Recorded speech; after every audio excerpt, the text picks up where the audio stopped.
Aqui para chamar, o Tribunal Superior Eleitoral oficializou o calendário das eleições de 2022. Os brasileiros irão às urnas no dia 2 de outubro escolher o presidente do país, os governadores dos estados, senadores, deputados federais e deputados estaduais. O segundo turno está marcado para o dia 30 de outubro. A segunda rodada da votação ocorre com um dos candidatos para os cargos de presidente e governador, caso não alcance a maioria absoluta de votos. E aí, Bruno, eu queria chamar para esse bate-papo e essa expectativa em relação às eleições em 2022, o advogado especialista em direito eleitoral, Antônio Carlos de Freitas. Antônio, muito boa tarde, William Travassos falando, seja bem-vindo ao Top of the Hour.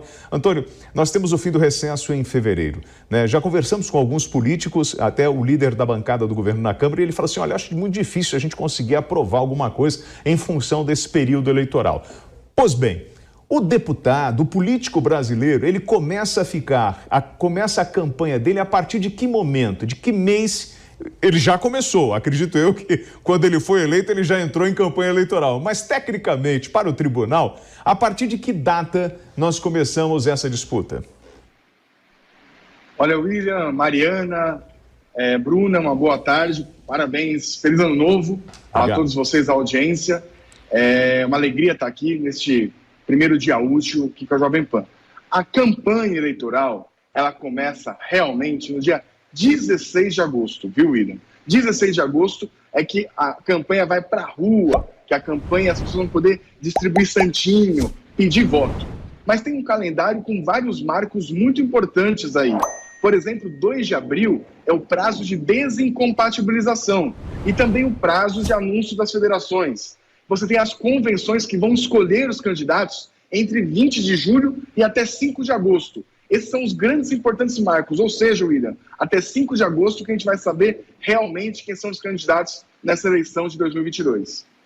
Doutor, boa tarde, seja muito bem-vindo novamente aqui ao Top of the Hour. Aproveitando esse gancho que o senhor falou sobre as convenções, né, que é só a partir, então, desse evento realizado pelos partidos, é que, então, esses nomes poderão ser ditos pré-candidatos ou candidatos, né? Até lá, qual deve ser o comportamento desse pré-candidato ou desse pleiteante, desse postulante a um possível cargo?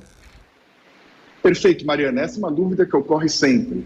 Hoje, todos somos pré-candidatos e a legislação mudou um pouco, dando maior possibilidade de atuação desses pré-candidatos. A legislação atual impede apenas e tão somente que eles peçam voto de maneira direta ou indireta, mas falar sobre os atributos pessoais, falar sobre seus programas de governo, plataforma legislativa, falar sobre política, isso pode, eles podem ficar à vontade para isso. Apenas não pode pedir o voto ou fazer ilações com o cargo a qual vão postular no dia 2 de outubro de 2022. Bom, vou fazer uma provocação para o senhor, mas também, é claro, vou estar provocando a Bruna sobre essa postagem de Sérgio Moro.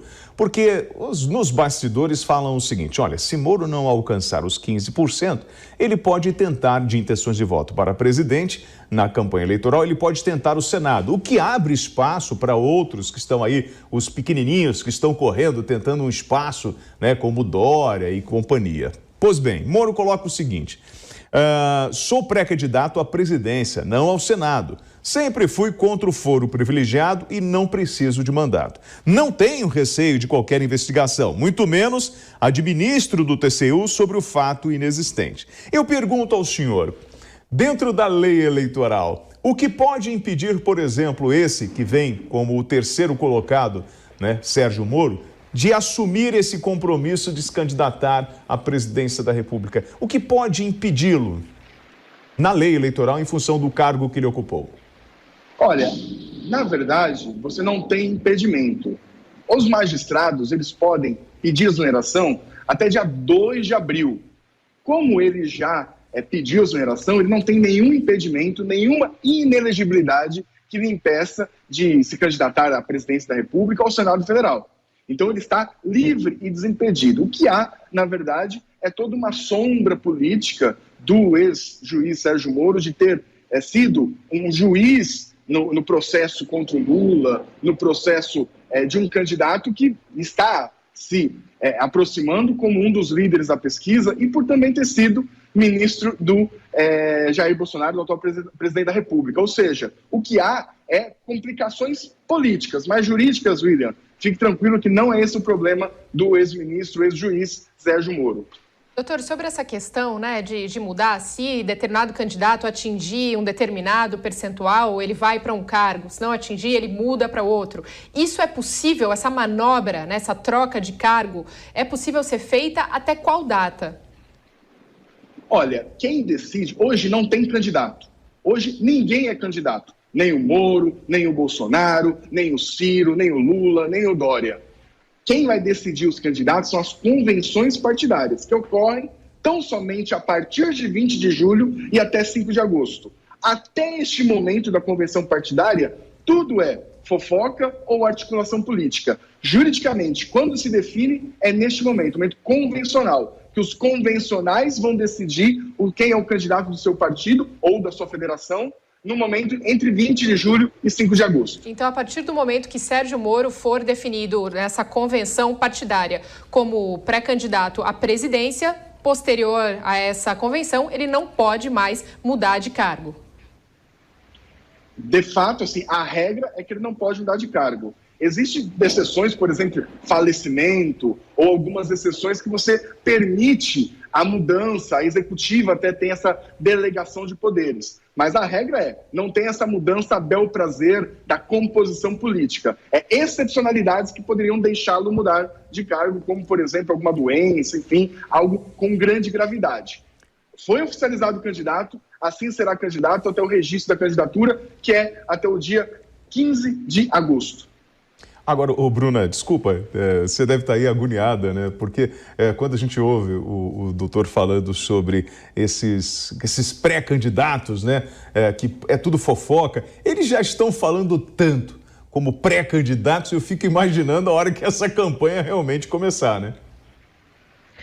William, sabe o que eu gostaria até de aproveitar e perguntar, né, para o Antônio que está aqui com a gente? Porque, veja, vamos prestar atenção. O Congresso aprovou, como é que foi o fundo eleitoral? Vários bilhões aí, né?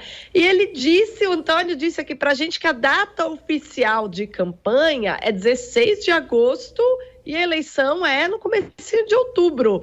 Então, eles vão ter 1 mês e meio para gastar tantos bilhões. Eu queria que o doutor nos ajudasse a esclarecer se justifica tamanho valor, como é que vai justificar para a sociedade que precisam de tirar tantos bilhões de nós brasileiros para gastar, para torrar em 1 mês e meio? É muito superfaturamento aí no cálculo político, será? E somado isso, Bruna, as restrições da campanha eleitoral. Não pode showmício, o adesivo tem limitações. Então você tem uma série de restrições de gasto e um grande número de dinheiro. E pouco tempo. Então, 45 dias de campanha para gastar tudo isso e mais, Bruna, para discutir com a população, para conversar sobre a plataforma, para a população saber quem é o seu melhor deputado, quem é o seu melhor governador. Então, é uma corrida tiro curto, com muito dinheiro, obviamente, mas pouco espaço até para discussão política, para discussão, para o debate programático, para o debate de plataformas. Isso é um grande problema hoje do nosso direito eleitoral. Pouco tempo, muito dinheiro, pouco debate e a importância da decisão em 2 de outubro. Doutor, falando em restrições eleitorais, né, como muito bem o senhor já colocou, a gente está falando sobre essas alterações, né, do que pode, não pode showmício, os adesivos têm o tamanho reduzido, bandeiras são em determinado formato, determinado tamanho, mas o TSE já adiantou que vai ser muito rígido, né, nessas eleições de 2022, principalmente com relação a tudo que for feito em pré-campanha e campanha também nas redes sociais, né, porque aí sim, né, nós podemos ter, digamos assim, uma grande farra, né, feita com postagens que são, então, turbinadas, né, que tem os anúncios patrocinados. E aí, como vai ficar, então, a partir de que data esses anúncios de políticos podem ser, então, patrocinados? Qual conteúdo pode ou não ser patrocinado? Porque também não é qualquer um, como, por exemplo, o ataque a um adversário, né? Exatamente, Mariana. A propaganda eleitoral na internet, fora dela, a partir de 16 de agosto.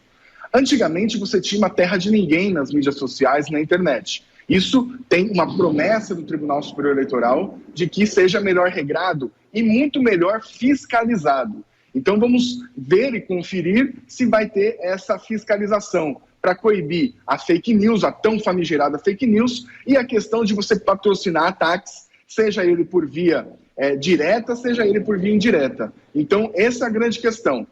Combate a fake news e combate às propagandas negativas. Isso nós vamos ver o grau de fiscalização. Se haverá uma fiscalização real e de ambos os lados, ou dos vários lados da matriz política brasileira. E aí eu pergunto ao senhor, a Bruna foi num ponto cirúrgico, né, sobre o período para gastar os 4,9 bilhões de reais, né, que eles vão ter, ou seja, é muito dinheiro para pouco tempo. E ainda tem um detalhe, nessa história da frente parlamentar, eu tenho que saber a quem eu vou me associar, porque a partir do momento que eu faço a lei agora é claro, né? Eu me associei à Bruna, eu tenho que ficar com a Bruna ali durante aquele período de 4 anos, não é isso? Isso mesmo, William. Nós vamos ter agora o teste das federações de partido. Vamos ver essa criação do Congresso, como vai funcionar. O limite para anunciar isso é no dia 2 de abril. Estamos bem próximos desse momento. É o primeiro momento aí que a gente vai saber quais são as federações de partidos. E aí tem que ficar junto. É um casamento não eterno, mas é um casamento com prazo determinado. Doutor Antônio, sabe o que eu gostaria de saber também? Como é que, você está falando de fiscalização, que as regras serão rígidas, estão querendo fiscalizar até calúnia, né? O que eu não sei como é que é uma campanha eleitoral sem calúnia, nunca vi na vida, vai ser curioso. Vou presenciá-la pela primeira vez esse ano, né? Se é que vão conseguir coibir esse tipo de coisa. Porque xingamento para lá e para cá, desde que o mundo é mundo e existe política, é assim que a coisa acontece, né? Mas quanto à fiscalização propriamente dita, há regras claras sobre compra de votos, porque eu fiz essa brincadeira aí do pouco tempo para muito dinheiro, mas assim, na prática eu já acompanhei campanha eleitoral, já tive informações de fontes e, por exemplo, vou dar um exemplo prático de uma informação que eu tive. A Joyce Hasselmann, quando foi candidata a prefeita aqui por São Paulo, o santinho dela era R$16, sendo que a gente sabe que santinho custa 0,008, o dela 16. E aí a gente pensa, nossa, foi super... A gente tem suspeitas de que foram superfaturamento, não há provas, mas fica suspeita, né? Porque a diferença de preço é muito grande. Se o preço de mercado é 0,008 e a pessoa paga 16, fica estranho. Então, essas suspeitas pairam na sociedade. Mas quais são os métodos práticos para se fiscalizar a possibilidade de candidatos estarem separando aí uma verba desse fundão imenso para a compra de votos, que a gente sabe que ocorre, sim, no Brasil? Bruna, você colocou 2 pontos importantes. Primeiro, é a falta de fiscalização no mérito das contas eleitorais. Hoje, a Justiça Eleitoral ela fiscaliza se foi gasto nota fiscal, se entrou na conta, se saiu na conta. Não tem uma fiscalização do mérito desse gasto. Isso passa ao léu da fiscalização do Tribunal Regional Eleitoral, da Justiça Eleitoral. Só vê um check, um cara crachá. É uma grande fiscalização formal para inglês ver, mas não se avança no mérito e não tem legislação que explique como avançar no mérito desse gasto eleitoral. Isso é uma falha do nosso sistema eleitoral. Segundo, essa questão de compra de voto, ela já é antiga, né? Desde que o mundo é mundo, mas desde que o Brasil tem eleições, você tem já uma jurisprudência muito forte sobre isso. Para você ter fiscalização, precisa ter denúncia, porque, como você vê, quando você tem esse sobrepreço, quer dizer que alguém foi lá, imprimiu dinheiro e deu dinheiro vivo. E esse dinheiro vivo não deixa muito rastro. Então, eles superfaturam no oficial para ter o suboficial, o oficioso, para poder gerar notas e poder ter a compra de voto. Isso, a denúncia é a maior arma. A denúncia para o Ministério Público Eleitoral, a denúncia para a polícia. Por quê? Fiscalização, de fato, ela é um desafio. E a legislação não criou grandes amarras até hoje para coibir isso de fato. Tem... coibir na teoria, mas de fato, amarras importantes, até hoje, nosso direito não foi capaz de criar e de prover ao nosso sistema eleitoral, viu, Bruna? Doutor, voltando a essa questão das fake news, porque eu acredito que vai dar muito pano para manga aí ao longo do ano de 2022, nós temos um projeto de lei em trâmite no Congresso que regulamenta, né, que visa regulamentar o que são ou não as fake news, justamente para tentar sanar um pouco dessa dúvida que a Bruna mesmo levantou aqui, né, sobre injúria, calúnia, né, como determinar, né, como punir. O senhor acredita que esse projeto de lei deva ter algum desfecho até as eleições? Olha, eu acho difícil, mas mesmo que tenha, nós vamos estar num grande dilema jurídico e ético. que é quem é o juiz da verdade. Porque você sempre vai ter uma zona cinzenta e que a verdade ela pode ir para um lado ou para o outro através do manejo da linguística, através do manejo das coisas. Quando você coloca um juiz da verdade, você está meio que colocando, com todo respeito à audiência, um tapa-olho, né, na visão para o eleitor, como se ele não tivesse discernimento para discutir. E você teria um direcionamento até ideológico sobre o que seria verdade. Então eu acho que nós vamos ter um dilema ético e um dilema prático de quem vai dizer o que é verdade, quem vai dizer o que é manejo argumentativo, quem vai dizer isso. Claro que você tem os limites da calúnia, você tem grandes limites de um lado ou de outro, mas grandes excessos, melhor dizendo, de um lado ou de outro. Mas eu acho desafiador o enfrentamento jurídico sobre o que seja verdade, o que seja mentira, sem você ter uma conotação ideológica, ou um preconceito, ou um direcionamento. Nós vamos ver nessa eleição como as instituições republicanas, como as instituições jurisdicionais vão agir diante disso. Vão coibir apenas os excessos, ou a gente vai ter um sistema complexo de quem é verdade, quem é o dono da verdade, ou quem sabe o que é a verdade e o que é a mentira. Então, doutor, e aí com essa sua provocação, eu tenho que passar a palavra para a Bruna, porque assim, Bruna, o que é verdade?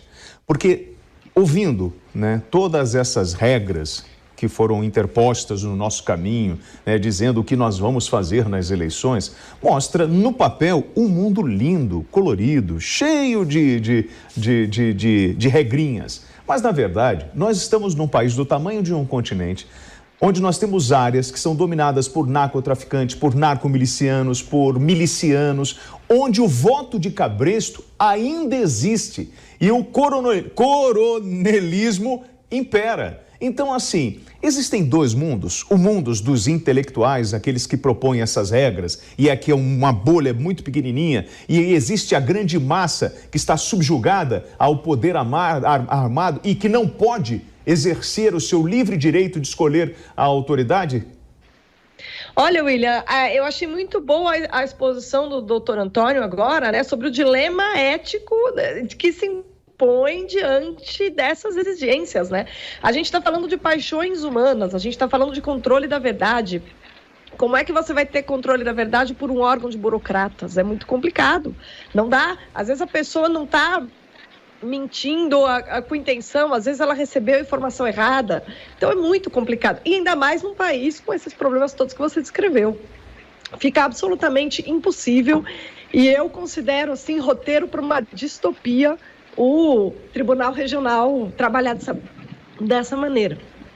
Doutor, para que a gente possa já nos conduzir aqui ao final dessa entrevista, porque o senhor também tem a agenda apertada, gostaria que o senhor explicasse para a gente como que a criação, então, dessas federações vai mudar a dinâmica das eleições ao longo, aí, em 2022, claro, mas também até 2024, né, que são 2 anos que essas federações devem, esse casamento, como o senhor muito bem disse, deve se manter, né? Olha, Mariana, essa federação, primeiro, é uma resposta a 2 questões. A primeira questão, ao fim das coligações proporcionais. E uma segunda questão, que é a cláusula de desempenho. Ou seja, os partidos eles vão precisar ter desempenho para ter acesso a algumas prerrogativas. Então, você tem um objetivo final de diminuir o número de partidos. Em resposta a essas 2 questões, criou-se as federações de partido, que é como se fosse uma pré-fusão, ou um jeito de você permitir uma coligação, ainda não uma fusão, um meio do caminho. Então você vai ter um estado de coisas que você vai ter uma federação que funciona como um partido e partidos menores dentro dela. Isso é a possibilidade deles terem acesso às prerrogativas de partidos políticos, acesso a recursos e mais, inclusive a contagem de voto conjunto, que vai poder aumentar as bancadas, sem unir no mesmo partido. Eu acredito que a federação seja realmente um plano de transição entre as fusões de partidos ou recuo para você voltar com coligações proporcionais e essas questões de ser vários números de partidos. Mas é uma tentativa, é uma transição para você ter um menor número de partidos, objetivando, viu, Mariana, a governabilidade. Como vai funcionar, nós vamos ver. O que acontece são partidos grandes, vão funcionar como um grande partido e partidos pequenos que vão coexistir com o seu presidente, com a sua organicidade, com a sua ideologia, mas que vão funcionar na rua, funcionar juridicamente funcionar para contar voto, para alcançar o poder, vão contar como se fosse um único partido. Alcançar o poder, doutor, dizem que o homem, quando consegue riqueza, ele vai buscar o poder. Nesse jogo que nós estamos apresentando agora, é o jogo dos ricos, que tem o objetivo de se manter no poder para controlar os pobres? Olha, há teorias, a Bruna pode até me corrigir, há teorias econômicas ou sociais que dizem isso. Eu prefiro crer que seria uma teoria das elites, seja ela econômica, seja ela intelectual, às vezes militar, mas sim, você tem uma teoria muito forte no âmbito da sociologia eleitoral de que você tem uma troca de elites e que o povo, ou a grande massa, sempre fica alheio ao poder. O que acontece é uma troca da elite A pela elite B, pela elite C, mas são as elites digladiando pelo poder político e pelo poder econômico. Isso é o que a maioria das teorias dizem, mas o fato é que a grande massa precisa acordar agora na segunda-feira, ir trabalhar, enfrentar a chuva, pagar o seu ônibus e nem está entendendo direito quem que é o presidente, quem é o governador, e acho que poucas pessoas estão pensando em como melhorar a vida dessas pessoas. Com mais de 4 bilhões de fundo, acho que a gente pode falar aí de uma elite política, né, doutor Antônio? Já que, levando em conta aí a suposição do William, que é correta, quem tem dinheiro é aquela história de você tem dinheiro, você tem a máquina na mão, você dá um jeitinho, você compra votos, e aí a gente não está falando só nos lugares onde tem coronelismo, a gente está falando aqui em São Paulo, na cidade, em todo lugar a gente tem compra de votos no Brasil, é algo estabelecido, enfim, a gente sabe, os próprios políticos sabem, mas com esse fundo eleitoral aí, eu acho que a elite política tem toda a chance de tentar se reeleger, né? E a luta entre essas classes, a gente vai discutir num outro programa. Eu queria agradecer muito o advogado especialista em direito eleitoral, Antônio Carlos de Freitas. Antônio, eu só tinha uma pergunta para você, que durante a entrevista eu ouvi um estrondo. Foi um trovão, um relâmpago aí onde você está? Exatamente, está chovendo muito. Eu estou na minha casa no município de Santo André, está chovendo muito aqui. Aqui também, na região da Paulista, a gente já ouviu, estamos com imagens da Avenida Paulista, chão molhado, choveu agora em São Paulo, está chovendo em alguns outros pontos, para o lado da Cantareira, a gente já consegue ver a imagem. Bruna, você está onde em São Paulo? Eu estou aqui na Zona Sul e aqui também está chovendo direto, tá? Até minha imagem não está das melhores, porque aqui está chovendo feio. Obrigada, Bruna. Obrigada, doutor. Me perdoem a quebra do protocolo aí, tá bom, doutor? A Bruna vai continuar com a gente. Nós conversamos então com o especialista em direito eleitoral, Antônio Carlos de Freitas. Uma boa tarde para o senhor. Agora boa são tarde, 13 horas. Boa tarde, Mariana. Muito obrigado. Obrigada, doutor. São 13 horas e 40 minutos.